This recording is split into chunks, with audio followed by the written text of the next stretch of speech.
नमस्कार, आपण पाहतात रयत संवाद न्यूज चॅनल। अक्कलकोट विधानसभा मतदारसंघातील वंचित आघाडीचे उमेदवार संतोष कुमार इंगळे यांचे अक्कलकोट रेल्वे स्टेशन, जेऊरवाडी आदी ठिकाणी भव्य स्वागत।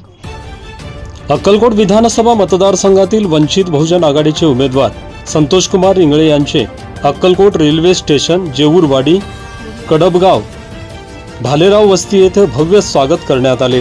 जेसीबीने फुले उधळून, आरती ओवाळून, फटाके फोडून, ढोल ताशा हलगीच्या गजरात उमेदवार संतोष कुमार इंगळे यांचे भव्य स्वागत करण्यात आले।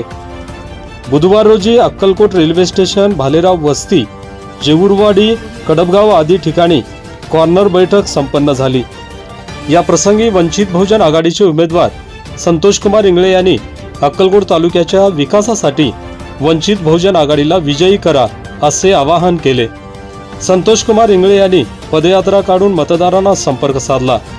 यावेळी वंचित बहुजन आघाडीचे जिल्हा अध्यक्ष चंद्रशेखर मडिखांबे, युवक आघाडी तालुका अध्यक्ष शिलामणी बनसोडे, सम्यक विद्यार्थी आंदोलनाचे राज्य प्रवक्ते रविराज पोटे, माथाडी कामगार आघाडी तालुका अध्यक्ष सिद्धार्थ बनसोडे, गंगाराम वाघमारे, साहिल कांबळे, ग्रामपंचायत सदस्य रोहित भालेराव, विजय भालेराव आदींसह भालेराव वस्ती, जेऊरवाडी, कडबगाव, अक्कलकोट रेल्वे स्टेशन येथील पदाधिकारी, कार्यकर्ते, ग्रामस्थ, तरुण वर्ग मोठ्या संख्येने उपस्थित होते।